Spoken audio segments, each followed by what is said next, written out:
الوہی بصیرت کا قانون جس کی آپ بات کر رہے ہیں وہ فیل کیوں ہو رہا ہے بار بار؟ ہم دیکھتے ہیں کہ سیکولر اسٹیٹس جو ہیں they are progressing leaps and bounds, وہ ترقی کرتی جا رہی ہیں، اور جو کہ الوہی بصیرت کے قانون کو مان رہی ہیں وہ تنزلی کی جانب گامزن ہیں۔ وہ کون سی اسٹیٹ ہے ذرا بتائیے کہ جو الوہی بصیرت پر مبنی ہے؟ یعنی جمہوریت جس کو اسلام نے قائم کرنا چاہا، امرہم شورا بینہم کا جو اصول قائم کیا، خلفائے راشدین نے جو جمہوری روایات قائم کی جو آج بھی پوری دنیا کے لیے ایک مثال ہے، وہ کس نے اپنا رکھی ہوئی ہیں؟ اگر پاکستان کے اندر بالفرض ایک مکتبہ فکر میجورٹی میں آ جاتا ہے اور وہ دین سے متعلق بھی لیجسلیشن کرتا ہے تو دیگر مکاتب فکر کی کیا روح مجروح نہیں ہوگی؟ اور رائے عامہ کو ہم بار کریں، ہو سکتا ہے آج ایک نقطہ نظر کو اکثریت حاصل ہو، کل دوسرے نقطہ نظر کو اکثریت حاصل ہو جائے۔ آپ سوسائٹی کو پابند کیوں کرتے ہیں؟ پہلے مرحلے میں لوگوں کو رائے قائم کرنے دیجئے۔ کوئی قانون ایسا نہیں بن سکتا کہ جس پر مثال کے طور پر مجھے اگر اعتراض ہوگا، قانون سازی ہوگی طلاق کے بارے میں، یورپ میں ہوئی ہے، مجھے اس پہ 10 اعتراضات ہیں۔ آپ نے طلاق کے بارے میں قانون بنا دیا کہ بیوی کو آپ کو آدھی جائیداد دینا ہوگی، آپ جانتے ہیں اس کے نتائج کیا نکلے ہیں؟ اندر جو اسلام کا معاشی نظام اور سیاسی نظام اور سماجی نظام نظر کیوں نہیں آتا؟ اسلام نے کوئی نظام نہیں دیا، پہلے تو اپنی اس غلطی کی اصلاح کر لیں۔ اسلام نے سیاست اور معیشت کے بارے میں چند قوانین دیے ہیں، ان کی روشنی میں نظام ہم بناتے ہیں۔ اسلام جو ہے وہ سود کی مذمت کرتا ہے، تو اگر پاکستان میں آپ جو کہتے ہیں کہ جمہوری حکومت قائم ہو اور وہ people as a majority vote کر دیں کہ وہ انٹرسٹ کو الاؤ کرتے ہیں، تو کیا یہ ایکسیپٹیبل ہوگا؟ وہ قانون بن جائے گا۔ گاندھی صاحب، اسلام کا مقصد ریاست کی تعمیر ہے یا معاشرے کی، یا ریاست کے ذریعے معاشرے کی؟ اسلام کا مقصد فرد انسانی کا تزکیہ ہے، یعنی وہ میرے وجود کو پیوریفائی کرنا چاہتا ہے۔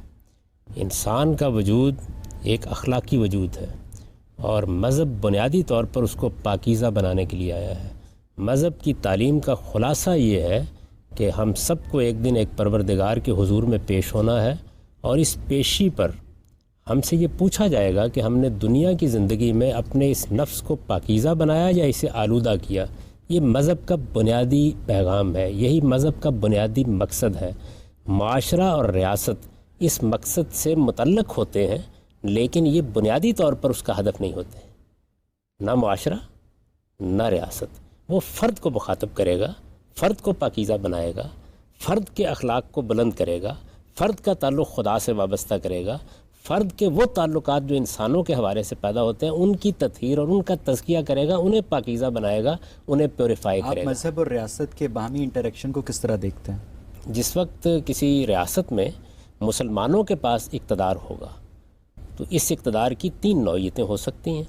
مسلمانوں میں سے کچھ اشخاص ہیں جنہوں نے حکومت قائم کر لی ہے، جیسے قدیم زمانے میں مغلوں نے اپنی حکومت قائم کر لی، صفویوں نے اپنی حکومت قائم کر لی، عثمانیوں نے اپنی حکومت قائم کر لی۔ دوسری صورت یہ ہوگی کہ کوئی خاص طبقہ ہے جو مذہب اسلام سے وابستہ ہے، اس نے اپنی حکومت قائم کر لی ہے، جیسے مثال کے طور پر علماء کی حکومت ایران میں قائم ہو گئی۔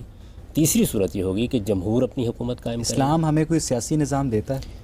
اسلام ہمیں چند بنیادی اصول دیتا ہے۔ وہ یہ کہتا ہے کہ مسلمانوں کا نظم اجتماعی امرہم شورا بینہم کے اصول پر قائم ہونا چاہیے، یعنی انہیں اپنے فیصلے لوگوں کی رائے سے کرنے چاہیے، اجتماعی زندگی سے متعلق، اور تمام امور میں اکثریت کی رائے کو فیصلہ کن ماننا چاہیے۔ یہ اسلام نے سیاست کے بارے میں بنیادی اصول دے دیا ہے۔ اس اصول کا اطلاق آپ اپنے معاشرے کے لحاظ سے کریں گے، قبائلی زندگی میں وہ قبائلی روایات کے مطابق ہوگا، دور جدید میں جو نئے بعض معیارات بن گئے ہیں ان کے لحاظ سے ہم اس کا اطلاق کر لیں گے۔ تو اسلام تو اصل میں بنیادی رہنمائی دے گا، اب اس کے بعد آپ نے اپنے معاشرے میں اس کا اطلاق کس طرح کرنا ہے، اس کا تعلق تمدن سے اور تمدنی ارتقاء کے وسائل سے۔ صاحب، امام مالک اور امام غزالی نے موروثی سلطانوں کی ملازمت کی، اور امام غزالی نے اپنی کتاب نصیحت الملوک میں سلطان کو زمین پر خدا کا سایہ بھی قرار دیا، تو کیا مونارکی کو اسلام کے ذریعے جسٹیفائی کرنا درست ہے؟ امام مالک تو کبھی کسی حکمران کے امام ملازم غزالی کی بات کر رہا ہوں۔ امام غزالی نے تھوڑا عرصہ تک ایک یونیورسٹی کے ریکٹر کی حیثیت سے کام کیا تھا، اس کے بعد چھوڑ کر چلے گئے۔ وزیر اعظم ان کو مسلسل خطوط لکھتے رہے، وہ اپنے خاص علاقے میں جا کر بیٹھ گئے، وہاں انہوں نے ایک درسگاہ قائم کی اور ساری زندگی وہاں نظام صاحب، ان کی کتاب کا جملہ یہ ہے کہ سلطان زمین پر خدا کا سایہ ہے، اور تمہیں انبیاء تمہارے اوپر کیا کہتے ہیں، رحمت کا سایہ بنیں گے، اور سلاطین تمہارے اوپر رحمت کا سایہ بنیں گے۔ یہ ان کی کتاب میں لکھا ہے۔ آپ وہاں سلطان کو بادشاہ کے بجائے اقتدار کے بارے میں کیوں نہیں لیتے؟ اقتدار، اس میں کوئی شک نہیں کہ زمین پر خدا کی رحمت کا سایہ ہوتا ہے۔ اس وقت اقتدار قائم ہے تو ہمیں تحفظ حاصل ہوتا ہے۔ اس کے نتیجے میں انارکی ختم ہو جاتی ہے. بھلے وہ اقتدار جبر کی بنیاد پہ قائم ہو. دیکھیے بات یہ ہے کہ اقتدار اپنی ذات میں خدا کی رحمت ہے.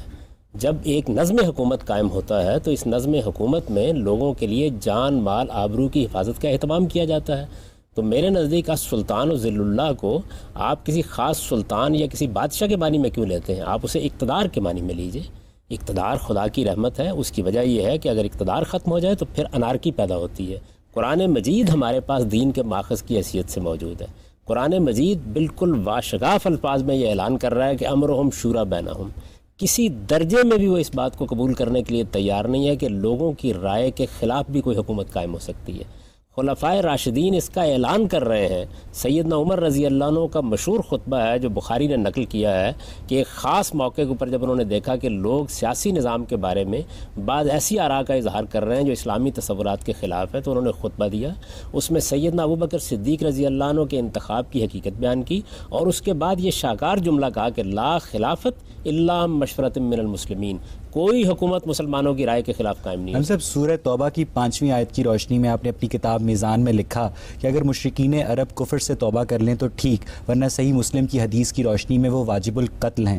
تو ہم سب کیا یہ بیان پیسفل کو ایگزسٹنس کے منافی نہیں؟ اس کا کوئی تعلق اصل میں اسلام کے سیاسی نظام سے ہے ہی نہیں ہے. یہ تو رسولوں کے بارے میں ایک خاص قانون ہے جس کا بیان کیا گیا ہے. اللہ کے رسول جب زمین پر آتے ہیں تو وہ اللہ تعالیٰ کی طرف سے حجت تمام کر دیتے ہیں. اس کے بعد عذاب آ جاتا ہے. قوم نوح پر یہ عذاب آیا، قوم سمود پر آیا، قوم عاد پر آیا. تو اس عذاب کا بیان سب دلوں کا حال تو اللہ جانتا ہے. آپ یہ کیسے کہہ سکتے ہیں کہ مشرکین پر حق واضح ہو گیا تھا اور وہ اپنی انانیت پہ اڑے ہوئے تھے؟ یعنی آپ کیسے ہی کہہ سکتے ہیں کہ ان پہ حجت؟ میں تو نہ کہہ رہا ہوں، نہ مجھے کہنے کا حق ہے، نہ میں کسی کو یہ دینے کے لیے تیار ہوں. میں تو یہ کہہ رہا ہوں کہ اس وقت یہ خدائی فیصلہ صادر ہوا.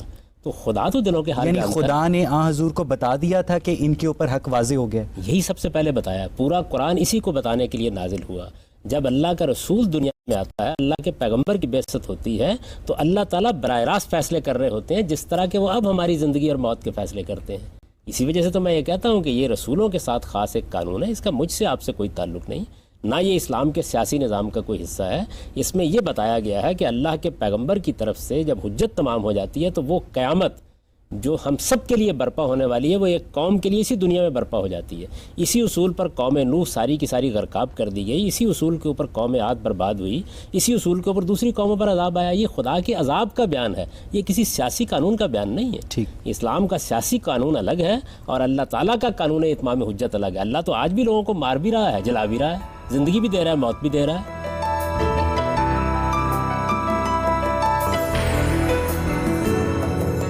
جی آپ پوچھیے. عقائد جب سیاست میں آتے ہیں تو وہ سروائیو نہیں کر پاتے. نہ صرف اس سے ریاست کا معاملات، جو ریاست کے جو سسٹم ہے وہ اس سے کانفلکٹ کا شکار ہوتا ہے.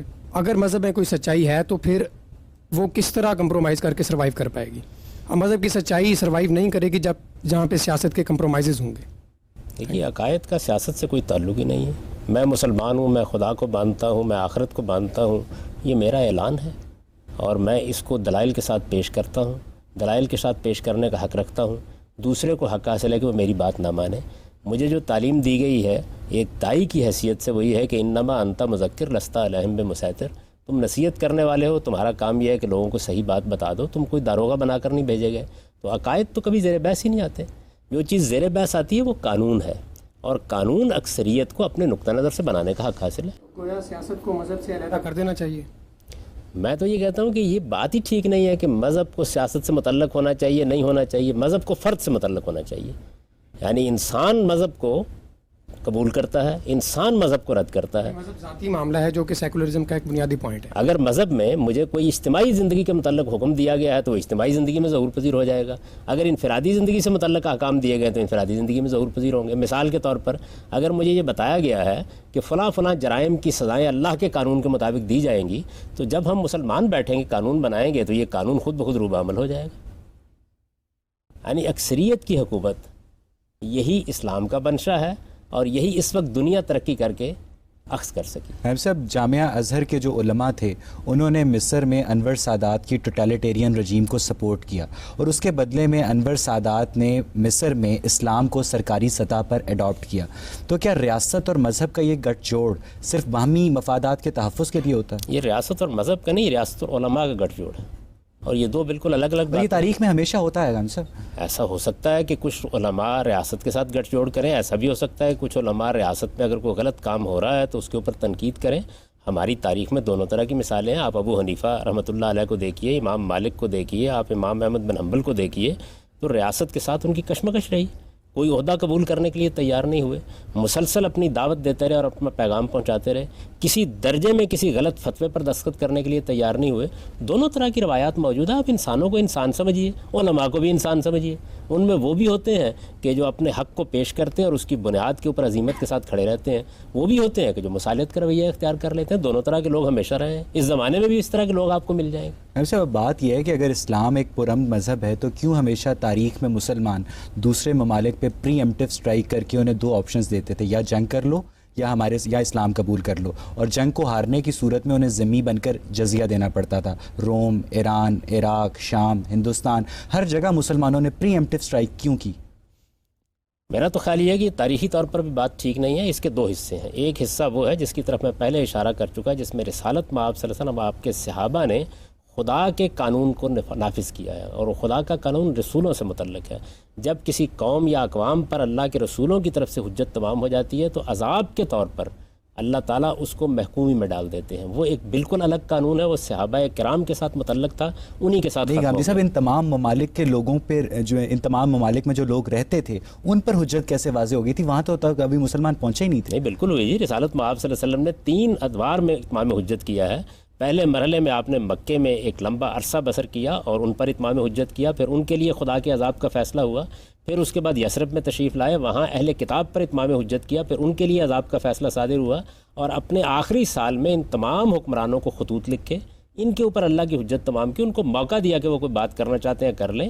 اس کے بعد یہ فیصلہ کیا گیا کہ ان کے اوپر عذاب. یعنی آپ نے ایک حکمران کو خط لکھ دیا تو حجت واضح ہو گئی ہے. اس لیے حجت واضح ہو گئی کہ اس سے پیچھے اصل میں پیغمبر کی پوری تاریخ موجود تو تھی. غامدی صاحب، اس تاریخ سے وہ حکمران تو واقف نہیں تھے نا؟ پوری طرح واقف تھے. آپ اس زمانے کی تاریخ پڑھیے، وہ زیر بحث تھے، ان کے پاس اس کی پیشین گوئیاں موجود تھیں، وہ جانتے تھے کہ کیا صورتحال ہے کیا نہیں. پھر یہ کہ جب خط لکھا گیا تو اس کے جواب میں بحث کر سکتے تھے، اعتراض کر سکتے تھے.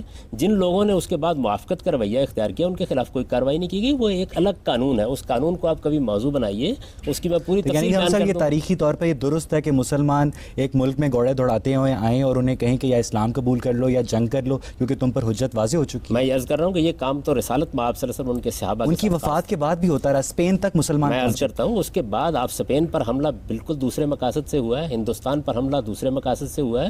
ہندوستان پر حملے کا باعث تو یہ چیز بنی کہ راجہ داہر نے بہت سی عورتوں کو اغوا کر لیا، ان کو چھڑانے کے لیے بار بار کہا گیا، جب وہ اس کے لیے راضی نہیں ہوا تب مسلمان. ماڈرن ہسٹورینز اس کو صرف فسانہ قرار دیتے ہیں، اس کا کوئی ٹھوس ہمیں کیا کہتے ہیں شواہد نہیں مل سکے اس کے. دیکھیے جی، بات یہ ہے کہ مسلمانوں کی تاریخ میں تو یہی بات لکھی ہوئی ہے نا.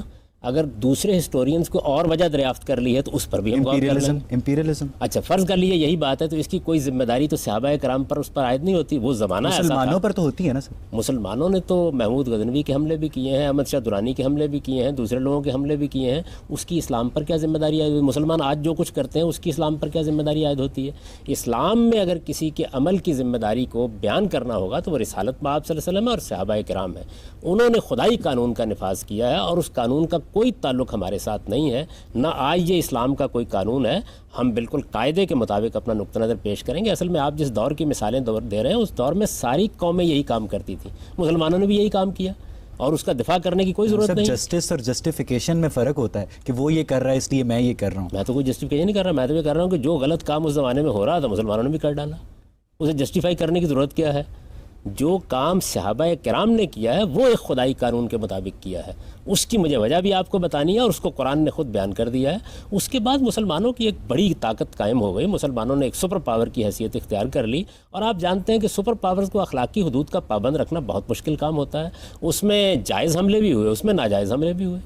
ہندوستان پر محمود غزنوی کے حملوں کا کیا جواز تھا؟ مغلوں کے حملے کا کیا جواز تھا؟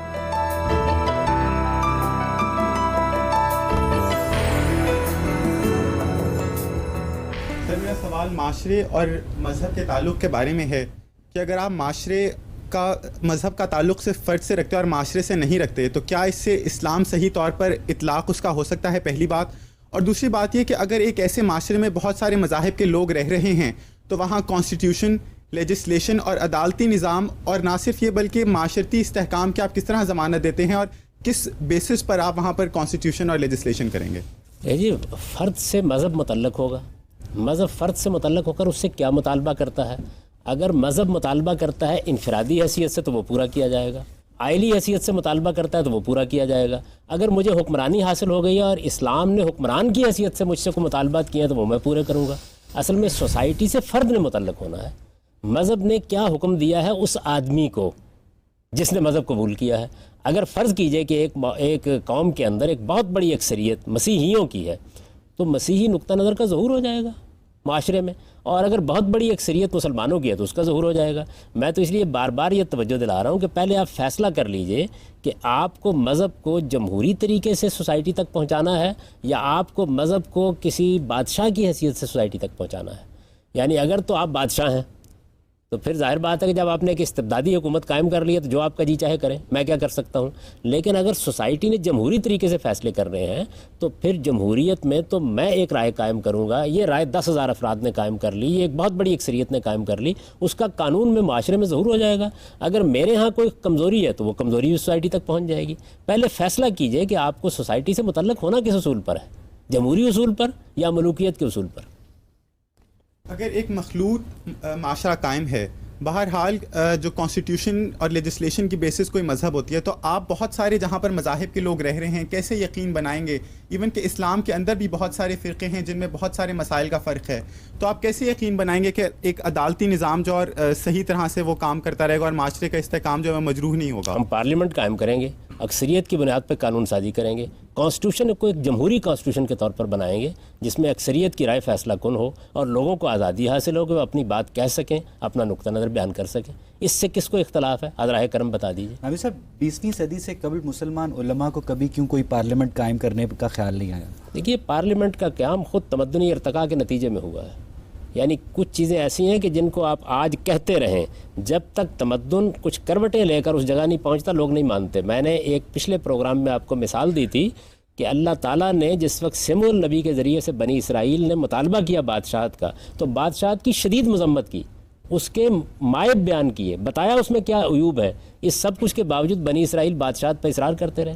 اسلام نے غلامی کا خاتمہ کر دیا، اس کے باوجود سوسائٹی اس کو قبول کرنے کے لیے تیار نہیں ہوئی. تو سوسائٹی کا قبول کرنا ایک بالکل الگ چیز ہے. آج کتنی باتیں ہیں جو آپ کو بتائی جاتی ہیں اور آپ یہ کہتے ہیں جی کہ سوسائٹی میں ان کو نافذ کرنا ممکن نہیں. اسلام نے غلامی کا خاتمہ کہاں کیا؟ قرآن مجید نے. کس جگہ سے؟ قرآن مجید نے سورہ محمد نے اور سورہ نور نے خاتمہ کر دیا اس کا. غلام بننے پر پابندی لگا دی، موجود غلاموں کے لیے آزادی کی راہ کھول دی. جنگوں میں لوگوں کو جنگی قیدی کے طور پر پکڑ کر غلام بنا لیا جاتا تھا. پہلی جنگ جب جنگ بدر پیش آنے کا موقع آیا تو قرآن مجید نے سورہ محمد میں بتایا کہ جنگی قیدیوں کے بارے میں اسلام کا قانون یہ ہے کہ اما منم بعد و اما فدا، یا ان کو فدیہ لے کے رہا کر دیا جائے گا یا ان کو احسان کے طور پر رہا کر دیا جائے گا. اس آیت نے غلام بنانے کا ہمیشہ کے لیے خاتمہ کر دیا. سورہ نور میں آیت مکاتبت نازل ہوئی اور اس نے یہ بتایا کہ جو موجود غلام ہیں ان کو موقع دیا جائے، ان کو مہلت دی جائے، ان کے لیے ایک مدت مقرر کر دی جائے اور ان سے ایک معاہدہ کر دیا جائے تاکہ وہ آہستہ آہستہ آزاد ہو کر اپنے آپ کو اپنے پاؤں پر کھڑا کریں. ایک سیکولر ریاست میں تمام شہری برابر ہوتے ہیں، وہاں کوئی غلام یا آقا نہیں ہوتا. لیکن گاندھی صاحب حضرت عمر کے دور میں صرف مدینہ کے اندر 1,29,000 غلام تھے. تو خیر بڑی مبالغہ آمیز بات ہے، شاید اتنی آبادی بھی نہیں تھی. آپ اس میں کوئی شک نہیں کہ ہزاروں کی تعداد میں غلام موجود تھے، لیکن یہ حضرت عمر نے پیدا کیے تھے. یہ تو اس سوسائٹی کے اندر ان غلاموں کو آزاد کر سکتے تھے. آزاد کرنے کا راستہ کھول دیا گیا. گاندھی صاحب جب حضرت عمر بیت المقدس بتا رہا ہوں آپ کو کہ مقدس کا قانون قرآن نے نازل کر دیا. تشریف لے کے گئے ہیں تو ان کا غلام اونٹ پر سوار تھا اور وہ خود اونٹ کی نکیل پکڑ کے چل رہے تھے. لیکن بات یہ کہ قانون غلام ہی نا. نہیں دیکھیے اس کے لیے مکاتبت کا قانون تھا، اس کو نکال کے باہر کیسے پھینک دیا جاتا. آپ یہ سمجھ نہیں رہے کہ غلامی کیا چیز تھی. غلامی ایک پورا انسٹیٹیوشن بن چکی تھی، ساری معیشت اس پر چل رہی تھی، لوگ گھروں کے اندر موجود تھے، سارے نوجوان نہیں تھے، بوڑھے تھے، بچے تھے، لولے تھے، لنگڑے تھے، گھروں کے اندر چھت کے سائے میں پڑے ہوئے تھے. اسلام نے حق دے دیا کہ آپ مکاتبت کر کے نکل سکتے ہیں، لیکن ایک آدمی جانے کے لیے تیار نہیں تو اس کو دھکے دے کے باہر نکال دیا جائے. یعنی اسلام نے یہ طریقہ نہیں اختیار کیا جو احمقانہ طریقہ ہماری جدید دنیا میں بعض موقعوں پر اختیار کیا گیا. اس نے کیا ایک طرف سے غلام بننے پر پابندی لگا دی، دوسری طرف سے جو غلام موجود تھے ان کے ہاتھ میں پروانہ یا آزادی پکڑا دیا تاکہ وہ آہستہ آہستہ اپنے پاؤں پر کھڑے ہوں. اگر یہ کام کیا جاتا جو آپ کہتے ہیں تو لوگ بکمنگے ہو جاتے، کنگال ہو جاتے. ان کے پاس سوائے اس کے کہ وہ اپنا جسم بیچیں اس کے علاوہ کوئی راستہ نہ رہتا اگر وہ عورتیں ہوتی. تو اسلام نے تو نہایت حکیمانہ طریقہ اختیار کیا، لیکن اس حکیمانہ طریقے کو بھی دنیا ماننے کے لیے آپ تیار کی ہے۔ رائے میں اسلام نے غلامی کا خاتمہ کر دیا؟ جی بڑے حکیمانہ طریقے سے، اس احمقانہ طریقے سے نہیں کیا کہ ایک دن کہا جاتا کہ سب کو اٹھا کے باہر پھینک دیا جائے۔ ایک طرف بننے پر پابندی لگائی اور دوسری جانب جو لوگ آزادی چاہتے تھے یا اپنے آپ کو اپنے پاؤں پر کھڑا کر سکتے تھے ان کے لیے مکاتبت کا قانون بنا دیا۔ اس کا بھی مطالعہ کریں، وہ کتنی غیر معمولی بات ہے۔ اس کے باوجود بہرحال جو لوگ نہیں اس کو اختیار کریں گے وہ رہیں گے، تاکہ آہستہ آہستہ وہ سوسائٹی کا حصہ بن سکے، جذب ہو سکے۔ اس زمانے میں جب آپ سے کہا جاتا ہے سود ممنوع ہے، آپ سب لوگ یہ کہتے ہیں کہ دیکھیے جی ایک دن میں ختم نہ کیجیے، آپ پہلے ادارے وجود میں لائیے، پھر آہستہ آہستہ اس کا خاتمہ کیجیے۔ یہی کام ماضی میں ہم نے کیا، تو آپ یہ کہتے ہیں کہ اسلام نے غلامی کو سند جواز دے دی۔ آپ نے اکثریت کا پیمانہ بتا دیا کہ اکثریت ہے جو ڈٹرمن کرے کہ کس قسم کا قانون بنے گا۔ اگر اکثریت مسلمان ہے تو مسلم اسٹیٹ بن جائے گی، اگر کرسچن ہے تو کرسچن اسٹیٹ بن جائے گی۔ لیکن ہم نے کبھی بھی نہیں سنا کہ کوئی کرسچن ریپبلک آف فرانس یا کرسچن ریپبلک آف انگلینڈ کوئی ایسی وجود میں رکھتی ہے، وہ نہیں ہے۔ اور ایون انہوں نے جو ریلیجیس ٹیچنگز ہیں وہ سائنس کے نام پہ پڑھانے پہ بھی پابندی لگائی ہوئی ہے، ٹھیک ہے، وہ تو مکمل طور پہ مذہب کو انہوں نے سائڈ لائن کیا ہوا ہے۔ اور جمہوریت اور اس کے بعد جو پارلیمنٹ اور اس قسم کے جتنے بھی انسٹیٹیوشن ہم نے ادھار لیے ان سے، وہ سارے کے سارے سیکولرزم پہ بیس کر رہے ہیں۔ تو کس طرح آپ ایکویٹ کرتے ہیں انڈیویجول لائف کو؟ ایک دم آپ کہہ دیں کہ میجورٹی میں بھی اگر مسلمان ہیں تو وہ مسلم اسٹیٹ بنا دیں، کس طرح بنے گی؟ وہ بھی ایک بحث حماقت ہے۔ اس کی وجہ یہ ہے کہ کرسچینٹی اگر اپنا ظہور کرے گی تو کرے، کرسچینٹی کے پاس تو کوئی قانون ہے ہی نہیں۔ آپ کرسچینٹی کی تاریخ پڑھیے کیا ہے، قانون تورات میں تھا، تو انہوں نے قانون بنایا کرسچینٹی کی بنیاد نہیں وہ پہ، تورات میں جو قانون تھا اس کو تو سینٹ پال نے ختم کر دیا۔ انہوں نے کہا شریعت صرف بنی اسرائیل کی تھی تو قانون ختم ہو گیا، اب اس کے بعد صرف آپ کو مسیحی رہنا ہے۔ کتنی ریاستیں ہیں کہ جو اپنا مذہب مسیحی قرار دیتی ہیں بلکہ اپنے مذہب کے علمبردار کی حیثیت سے اپنے آپ کو پیش کرتی ہیں، وہاں اس لیے آپ کو اس کا ظہور نظر نہیں آتا پارلیمنٹ یا قانون میں کہ ان کا قانون ہے ہی نہیں۔ ہمارے پاس جو قرآن مجید میں قانون ہے اس میں بعض چیزیں ریاست کے بارے میں قانون کے طور پر دی گئی ہیں، اس لیے جب ہماری ریاست بنے گی تو فطری طور پر اس قانون کا ظہور ہو جائے گا۔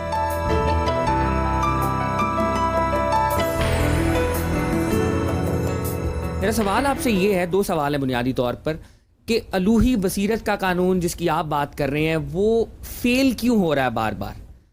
ہم دیکھتے ہیں کہ سیکولر اسٹیٹس جو ہیں they are progressing leaps and bounds, وہ ترقی کرتی جا رہی ہیں، اور جو کہ الوہی بصیرت کے قانون کو مان رہی ہیں وہ تنزلی کی جانب گامزن ہیں۔ پہلا سوال تو یہ ہے۔ دوسرا سوال یہ ہے، کر کے کر لیجیے، چلو اس میں یاد بھی رہتا ہے، آپ دوسرا سوال بعد میں کر لیجیے گا۔ وہ کون سی اسٹیٹ ہے ذرا بتائیے کہ جو الوہی بصیرت پر مبنی ہے؟ یعنی جمہوریت جس کو اسلام نے قائم کرنا چاہا، امرہم شورا بینہم کا جو اصول قائم کیا، خلفائے راشدین نے جو جمہوری روایات قائم کی جو آج بھی پوری دنیا کے لیے ایک مثال ہے، وہ کس نے اپنا رکھی ہوئی ہیں؟ یعنی اس وقت صورتحال یہ نہیں ہے کہ ایک طرف ایک انسانی بصیرت پر مبنی نظام ہے اور دوسری طرف خدائی بصیرت پر مبنی نظام ہے۔ خدائی بصیرت پر مبنی نظام کو تو کبھی مسلمانوں نے قبول ہی نہیں کیا، نہ کسی جگہ وہ نظر آ رہا ہے۔ میں تو یہ عرض کر رہا ہوں کہ آپ نہ اس طرف جائیے نہ اس طرف جائیے، آپ لوگوں کے اوپر اعتماد کیجئے اور ایک جمہوری معاشرے کو قائم ہونے دیجئے۔ لوگوں کی جو بصیرت ہے، جو شعور ہے، جو تجربہ ہے، اور اگر وہ مسلمان ہیں تو ان کے پاس جو خدائی ہدایت ہے یہ سب خود بخود ایک حسین امتزاج کے ساتھ سامنے آ جائے گی۔ اصل میں پاکستان کے بانی یہ چاہتے تھے، وہ یہ چاہتے تھے کہ ہم ایک ایسا معاشرہ قائم کریں جس میں لوگ آزادی سے ایک دوسرے کی رائے سنیں، ڈائلاگ اور مکالمے کی فضا ہو اور جمہوری بنیاد پر فیصلے کیے جائیں۔ ہم نے یہ قائم نہیں کیا اور ہم اس بحث میں پڑ گئے کہ لادینی اور لاطینی کس پیچ میں الجھا تو۔ غامدی صاحب، دوسری بات یہ ہے کہ انسانی شعور نے اب جو ارتقاء کے بعد سیکولرزم تک وہ پہنچا ہے، اگر آپ دنیا میں دیکھیں تو میجورٹی جو ہے وہ سیکولر اسٹیٹس کی شاید آپ کو نظر آئے۔ سیکولرزم کے اندر بنیادی طور پر وہ دین سے متعلق قانون سازی نہیں کرتے، ان کے فریم ورک جو ہیں وہ ڈیفرنٹ ہیں۔ اگر پاکستان کے اندر بالفرض ایک مکتبہ فکر میجورٹی میں آ جاتا ہے اور وہ دین سے متعلق بھی لیجسلیشن کرتا ہے تو دیگر مکاتب فکر کی کیا روح مجروح نہیں ہوگی؟ کیا ان کی تعبیر مجروح نہیں ہوگی؟ یہ بات یہ ہے، جہاں کہیں بھی اکثریت قانون بنائے گی کچھ لوگ اقلیت میں ہوں گے۔ جو قانون سازی اس وقت مغربی معاشرے میں ہو رہی ہے مگر وہ دین سے متعلق نہیں کرتے۔ میں ابھی مثالیں دیتا ہوں، دیکھیے جب آپ خلاف دین قانون سازی کرتے ہیں تو وہ بھی ایک دینی قانون سازی ہے۔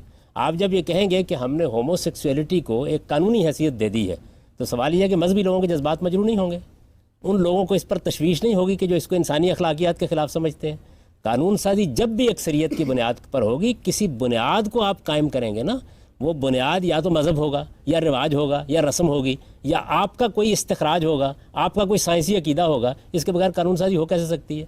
تو میں تو ایک سادہ اصول بیان کر رہا ہوں کہ آپ اکثریت کو قانون سازی کرنے دیجئے اور جو لوگ اقلیت میں ہوں ان کو حق دیجئے کہ وہ اپنی بات کہیں, اپنا نقطہ نظر بیان کریں, قانون پر تنقید کریں, قانون کی پابندی کرتے ہوئے قانون پر تنقید کریں اور رائے عامہ کو ہموار کریں. ہو سکتا ہے آج ایک نقطہ نظر کو اکثریت حاصل ہو, کل دوسرے نقطہ نظر کو اکثریت حاصل ہو جائے. آپ سوسائٹی کو پابند کیوں کرتے ہیں پہلے مرحلے میں؟ لوگوں کو رائے قائم کرنے دیجئے. کوئی قانون ایسا نہیں بن سکتا کہ جس پر مثال کے طور پر مجھے اگر اعتراض ہوگا, قانون سازی ہوگی طلاق کے بارے میں, یورپ میں ہوئی ہے, مجھے اس پہ 10 اعتراضات ہیں. آپ نے طلاق کے بارے میں قانون بنا دیا کہ بیوی کو آپ کو آدھی جائیداد دینا ہوگی. آپ جانتے ہیں اس کے نتائج کیا نکلے ہیں؟ اتنے بدترین نتائج نکلے کہ طلاق جو ہے وہ ویسے ہی ختم ہو گئی. لوگوں نے شادی شدہ زندگی کو اپنے لیے مصیبت قرار دے لیا. اس قانون سازی پہ مجھے بڑی تکلیف پہنچی, مثال کے طور پر علمی لحاظ سے پہنچی. میں مذہب کی بات نہیں کر رہا, تو میں وہاں جیوں گا نا, حق دیتے ہیں آپ مجھے کہ میں اپنی بات کہوں. یہی معاملہ یہاں پر بھی ہوگا. آپ جب جمہوری اصول کو مانتے ہیں, اصل میں یہ بات ہی ٹھیک نہیں ہے کہ قانون سازی کی بنیاد جو ہے وہ انسان کے عقائد اور نظریات نہیں ہوتے. کوئی عقیدہ آج آپ قائم کرتے ہیں وہی آج اس کی بنیاد ہوتا ہے. عقیدے کی بنیاد کسی مذہبی الہام پر بھی ہو سکتی ہے اور آپ کے سائنسی اکتشافات پر, آپ کے ذہنی تصورات پر اور آپ کے اوہام پر بھی ہو سکتی ہے. اس کے بغیر اصل میں کوئی قانون سازی ہو ہی نہیں سکتی. میں چند سوالات کروں گا ابھی آپ سے کہ آپ کے ملک کے اندر جو قانون بنے ہوئے ہیں ان کی بنیادیں کیا ہیں؟ آپ مذہبی قانون کی بات نہ کیجیے, ذرا بتائیے مجھے کیا بنیادیں ہیں. ٹھیک ہے, آپ پوچھیں. دین اسلام میں انسانیت کے جو بنیادی حقوق ہیں وہ واضح طور پر بتا دیے گئے ہیں, اور قرآن پاک میں جو معاشی نظام ہے وہ بھی بنیادی طور پر واضح ہے. پھر اس خطے کے اندر اسلام کو سیکولرزم کے ساتھ جوڑنا اور اسلام کو معاشی نظام کمیونزم سے لینا, اس کو ان سب کے ساتھ اسلام کے ساتھ جوڑنا, ان سب باتوں کو, تو اس میں اس خطے میں کن لوگوں کا کردار ہے؟ کون لوگ ایسی سازشیں کر رہے ہیں کہ جو اسلام کو ان حصوں میں مرج کرنا چاہ رہے ہیں؟ آپ یہ لفظ سازش کیوں بار بار استعمال کرتے ہیں؟ یعنی مسلمان اس کے عادی ہو گئے ہیں کہ ہر جگہ کوئی نہ کوئی سازش ہو رہی ہوتی ہے. لوگوں کا نقطہ نظر ہے, بیان کر رہے ہیں اپنا نقطہ نظر, آپ بھی اپنا نقطہ نظر بیان کیجئے. سوسائٹی کو جمہوری طریقے سے فیصلہ کرنے دیجئے کہ آپ کا نقطہ نظر صحیح ہے یا کسی دوسرے کا نقطہ نظر صحیح ہے. آپ معاشرے کو ایک زندہ معاشرے کے طور پر اپنے فیصلے خود کیوں نہیں کرنے دیتے؟ یعنی سازش کیسے ہو جائے گی؟ سازش اسی وقت ہوتی ہے جب آپ ایک آمرانہ نظام قائم کرتے ہیں. آپ جمہوریت کو چلنے دیں, آپ یہاں جمہوری فیصلے ہونے دیں, جمہوری فضا میں لوگوں کو مکالمہ کرنے دیں. میں آپ کو اطمینان دلاتا ہوں کہ انسان کی فطرت اپنی ذات میں اور اجتماعی معاملات میں ہمیشہ درست فیصلے کرتی ہے. اسے کرنے تو دیں ایک بار. ہم تو یہ کرنے کا موقع نہیں دیتے انسانوں کو. پہلے مرحلے میں چند غلطیاں ہوں گی, دنیا کے ہر جمہوری معاشرے میں ہوئی ہیں, اس کے بعد پے در پے انتخابات کا عمل خود اس کی اصلاح کرتا چلا جائے گا.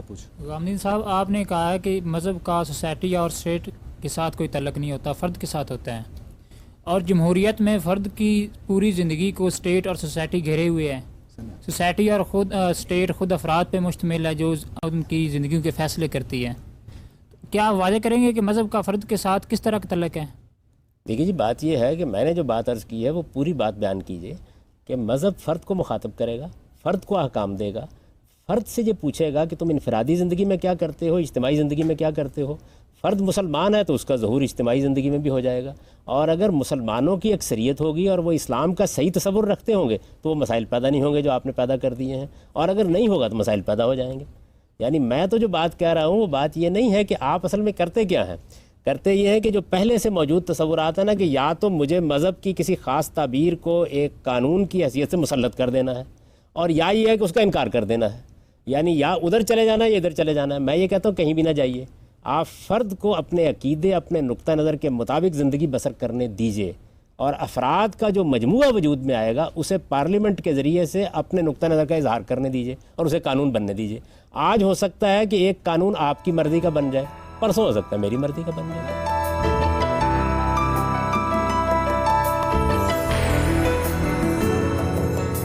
صاحب, آپ نے اپنی تحریروں میں یہ بھی لکھا ہے کہ ریاست کو نماز اور زکوٰۃ کے علاوہ کوئی بھی حکم ریاستی طاقت سے نافذ کرنے کا اختیار حاصل نہیں.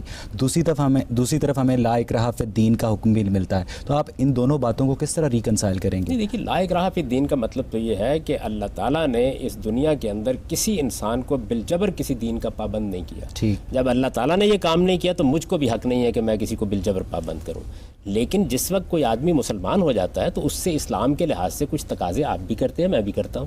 میں اگر مسلمان ہوں, میں مسلمان کی حیثیت سے اپنا تعارف آپ سے کراتا ہوں, تو انفرادی زندگی میں بھی آپ مجھ سے کہتے ہیں تم فلاں کام کیوں نہیں کرتے. تو دیکھیے ایک ہے میرے ایک چیز کو قبول کرنے کے بعد مجھ سے کیے جانے والے تقاضے، اور ایک یہ ہے کہ غیر مسلم سے کہا جائے کہ نماز پڑھو. یعنی گاندھی صاحب ایک تو ریاست بہت فرق کو یہ حق حاصل ہے کہ وہ اپنے مسلمان شہریوں کو ڈنڈے کے زور پہ نماز پڑھائے؟ نہیں دیکھیے یہ بات کی غلط تعبیر ہے. اصل میں یوں بات ہے کہ جہاں تک زکوٰۃ کا تعلق ہے وہ اسلام کا ایک قانون ہے، پبلک لاء کی حیثیت رکھتا ہے، ریاست وہ زکوٰۃ وصول کرے گی. اس کی وجہ یہ ہے کہ آپ کے یہاں جو ٹیکس کا نظام ہے وہ بھی در حقیقت اسی اصول پر قائم ہے. اچھا یہاں زکوٰۃ بھی چل رہی ہے، ٹیکسیشن بھی چل رہی ہے، ہم تو ایک کنفیوز نیشن بن گئے یہاں ہیں. تو بہت کچھ چل رہا ہے. اس کی وجہ کیا ہے؟ اس کی وجہ یہ ہے کہ ہم نے کبھی نہ اسلام کے حوالے سے چیزوں کو سمجھا ہے، نہ علم و عقل کے حوالے سے چیزوں کو سمجھا ہے. ہم تو اصل میں اوہام کی بنیاد پر گفتگویں کرتے ہیں، ہماری کوئی ایجوکیشن ہی نہیں ہوئی. نماز کے بارے میں قرآن نے صرف یہ بات کہی ہے کہ ریاست اگر چاہے تو اس معاملے میں قانون سازی کر سکتی ہے. کوئی لازم نہیں کیا اس بات کو، حالات دیکھے جائیں گے، اس کے لحاظ سے قانون سازی بھی کی جائے گی. کیونکہ جب ایک آدمی مسلمان ہے، آپ فوج میں بھرتی ہو جاتے ہیں تو آپ کے لیے کوئی اور ڈسپلن ہے. آپ فوج میں بھرتی نہیں ہوئے تو آپ کے لیے بالکل ایک اور ڈسپلن ہے. آپ کہتے ہیں میں ریاست سے مسلمان کی حیثیت سے حقوق چاہتا ہوں تو ریاست بھی کچھ مطالبات کرے گی آپ سے. آپ کہتے ہیں کہ میں یہ حقوق نہیں چاہتا تو ہم بھی کوئی مطالبہ نہیں کریں گے آپ سے. ٹھیک، آپ پوچھو. غان صاحب میرا کوشچن یہ ہے کہ ایک اسلامی ریاست میں جو ہم لوگوں نے نان اسلامک لیجسلیشنز بنا لیے ہیں، مثال کے طور پر شراب بنانے کے جو پرمٹ دے دیے گئے ہیں، اسی طرح جو طے شدہ اصول ہیں اسلام کے، مثلاً کہ ہاتھ کاٹنا یا سنگسار، ان کو ہم نے پشت پناہ ڈال دیا ہے. تو اس کے بارے میں آپ کیا کہیں گے کہ ہمیں اسلامی ریاست اس چیز کی اجازت دیتی ہے کہ جو بنیادی طے شدہ اصول ہیں ہم ان پر عمل نہ کریں اور اپنے اصول بنا کر، خواہ وہ ہم نے اکثریت سے ہی بنائے ہیں، انہیں ہم اپنا لیں؟ مسلمانوں کی ریاست کہیے، مسلمانوں کی ریاست پارلیمنٹ میں قانون سازی کرے گی. آپ کی تعبیر کے خلاف انہوں نے قانون سازی کر دی تو لوگوں کے نقطہ نظر کو بدلیے. ایک جمہوری معاشرے کے اندر آپ کی بات مان لی جائے، میری بات مان لی جائے، آپ اپنی بات کہیے. اس کا مطلب یہ ہے کہ پوری کی پوری قوم اس تعبیر کو قبول نہیں کر رہی جو آپ نے کی ہوئی ہے. یہ تو ہوا آپ کے سوال کا اصولی جواب. عملاً تو صورتحال یہ ہے کہ یہ سارے قوانین نافذ ہیں پاکستان میں. ٹھیک، یہ تمام قوانین نافذ ہیں. پوچھو. غم صاحب میرا سوال آپ سے یہ ہے، اور میں یہ جاننا چاہتا ہوں کہ سیاست کا موضوع انسان، مذہب کا موضوع بھی انسان، اور یہ دونوں چیزیں انسان کی فلاح کے لیے کہ ایک اچھی سوسائٹی پینیٹریٹ کرے اور ڈیولپنگ سائڈ میں جائے. تو ان دونوں چیزوں میں ہم آبزرو کرتے ہیں کہ مسلمان خاص کر علمی معاملے میں تو آگے ہیں لیکن عملی معاملے میں بہت پیچھے ہیں. تو میں آپ سے یہ جاننا چاہتا ہوں کہ عمل کی صورت کب پیدا ہوگی ہماری سوسائٹی میں؟ آپ کے سوال کا پہلا حصہ زیادہ اہم ہے. سیاست کا تعلق اس چیز سے ہوتا ہے کہ لوگ اگر مل جل کے رہ رہے ہیں تو ان کی بہتری، ان کی بہبود، ان کو امن فراہم کرنے کے لیے ایک نظم اجتماعی وجود میں لایا جائے. مذہب کا یہ مقصد نہیں ہے. مذہب کا مقصد یہ ہے کہ لوگوں کو پیوریفائی کیا جائے تاکہ وہ خدا کی بادشاہی کو حاصل کر سکیں. تو پہلی تو بات یہ سمجھ لیجئے کہ دونوں کے مقاصد میں بہت فرق ہے. مذہب انڈائریکٹ اثر انداز ہوگا معاشرے کے اوپر، وہ ڈائریکٹ نہیں مخاطب کرتا اس کو، وہ ڈائریکٹلی یا براہ راست مخاطب کرتا ہے فرد کو. وہ آپ سے کہے گا کہ اجتماعی زندگی کے لیے یہ قانون ہے، انفرادی زندگی کے لیے یہ قانون ہے. آپ کے دل و دماغ کو ایڈریس کر کے اس کو تبدیل کرنے کی کوشش کرے گا. باقی رہ گئی یہ بات کہ آپ نے کہا کہ علم میں ہم بہت آگے ہیں. کہاں آگے ہیں؟ علم ہی میں پستی پیدا ہوئی ہے جس کا نتیجہ عمل میں پستی کی صورت میں نکل رہا ہے. ہماری تو زوال کی وجہ یہ ہے کہ قرآن مجید جو ہمارے علم کی اخلاقی بنیاد تھی اور مذہبی اور مابعدت طبیعاتی بنیاد تھی، اس کو ہم نے فراموش کر دیا. اور جو طبعی علوم دنیا کے اندر کھڑے ہونے کے لیے سائنسی علوم چاہیے، ان کو کبھی درخور اعتنا نہیں سمجھا. علم ہی میں انحطاط پیدا ہوا ہے. آپ اندازہ کر سکتے ہیں اس وقت پاکستان کی اور باقی ممالک کی کیا صورتحال ہے. 70-80% ناخواندہ آبادی ہے. یہ جو آپ خواندگی کی شرح پڑھتے ہیں وہ اصل میں دستخط کرنے والے لوگ ہوتے ہیں. حقیقی تعلیم کتنی ہے، آپ تعلیم پر کتنا خرچ کرتے ہیں، ذرا اپنا بجٹ اٹھا کے دیکھیے. شرم آتی ہے اس کو دیکھ کر. تو جس قوم کی تعلیم تربیت کا آپ نے اہتمام نہیں کیا، کیسے توقع کرتے ہیں کہ اس کے اندر صحیح علم وجود میں آئے گا اور صحیح عمل وجود میں آئے گا؟ غامدی صاحب، آپ نے کہا کہ سیاست کا جو مطلب ہے وہ اجتماعی انداز میں رہنے سہنے کے جو طریقے ہیں اس کی بات ہے، جبکہ قرآن میں یہ رہنے کے جو اصول ہیں وہ بھی بتا دیے گئے ہیں. تو پھر آج کیوں جو دین اسلام ہے اس کو سیاست سے الگ کیا جاتا ہے؟ تو کیا یہ ناانصافی نہیں ہوگی دین اسلام کے ساتھ کہ دین اسلام سیاست میں ہماری کوئی رہنمائی نہیں کرتا؟ دین اسلام سیاست میں رہنمائی کرتا ہے. آپ اس رہنمائی کو قبول کریں نا.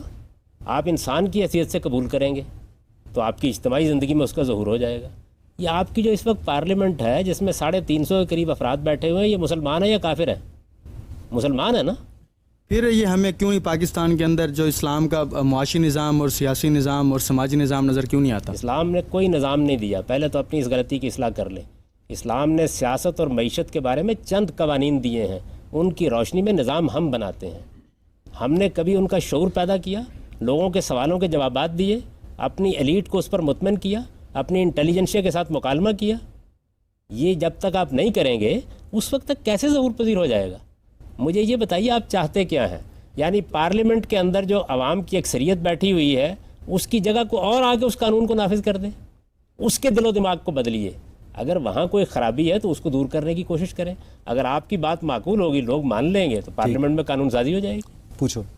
صاحب آپ نے لوگوں کی بات کی کہ ایک جمہوری معاشرے میں لوگوں کی رائے جو ہے وہ لیجسلیشن بنے گی, تو اس معاشرے میں آپ کس طرح دیکھ سکتے ہیں, مطلب ایک پاکستانی ریاست جس میں آپ کہتے ہیں کہ 80% لوگ جو ناخواندہ ہیں, تو اس میں کس طرح لوگ جو ہیں وہ کس قسم کی رائے کا اظہار کریں گے اور کس قسم کی لیجسلیشن ہوگی اگر آپ ہی کی بات کو مان لیا جائے اور انہی لوگوں کو اختیار دے دیا جائے لیجسلیشن کا, تو یہ کیا کیوس پیدا نہیں ہو جائے گا؟ جہاں جیسے لوگ ہیں ویسی ریاست ہوگی. آپ نہ دیں ان لوگوں کو خیال, پھر بتا دیں کس کو اختیار دینا چاہتے ہیں. میں نے تو پہلے بھی عرض کیا تھا ایک پروگرام میں کہ بہادر شاہ ظفر کا کوئی بیٹا تلاش کر کے لے آئیے, اسے بادشاہ بنا دیتے ہیں. اگر لوگوں نے فیصلہ کرنا ہے تو جیسے لوگ ہیں اس کا ظہور ہوگا. آپ ان کو بہتر کرنا چاہتے ہیں, تعلیم کا راستہ اختیار کریں, ان کو بہتر کریں. یعنی یہ جو آپ کے مذہبی رہنما ہیں, یہ جو آپ کے سیاسی رہنما ہیں, یہ نکلے میدان میں اپنی قوم کی تربیت کریں. اچھا ٹھیک. جب آپ جمہوری معاشرہ قائم کرتے ہیں تو جو قوم ہوتی ہے اسی کا ظہور ہوتا ہے, اس پر جزا فضا کرنے کی ضرورت نہیں. اپنی قوم کے دل و دماغ کو بدلیے. دنیا کی جتنی بھی سیکولر ڈیموکریسیز ہیں ان کا بینکنگ سسٹم انٹرسٹ بیسڈ ہے اور وہ بہت کامیاب ہے اور ان کی پوری منوپلی ہے اس وقت. اور اسلام جو ہے وہ سود کی مذمت کرتا ہے. تو اگر پاکستان میں آپ جو کہتے ہیں کہ جمہوری حکومت قائم ہو اور وہ people as a majority vote کر دیں کہ وہ انٹرسٹ کو الاؤ کرتے ہیں, تو کیا یہ ایکسیپٹیبل ہوگا؟ وہ قانون بن جائے گا, مجھے اس سے اختلاف ہوگا, میں دلائل کے ساتھ اس قانون کو بدلنے کی کوشش کروں گا. مجھے سود کے اوپر اخلاقی اعتراضات ہیں. میری سمجھ میں یہ بات نہیں آتی کہ ایک آدمی کے کاروبار میں نفع نہیں ہو رہا, آپ کیسے اس منفعت کا تقاضا کرتے ہیں؟ اس نے آپ سے قرض لیا تھا, اس کا کاروبار بند ہو گیا, آپ اس کے باوجود کہتے ہیں کہ مجھے منفعت حاصل ہونی چاہیے. مجھے اس پر اخلاقی اعتراضات ہیں. میں یہ اعتراضات پیش کروں گا اور دلائل کے ساتھ پیش کروں گا. اکثریت میری رائے کو قبول کر لے گی, اس کے مطابق قانون بن جائے گا. صاحب یہاں پہ ہم آج کی گفتگو کو ختم کریں گے.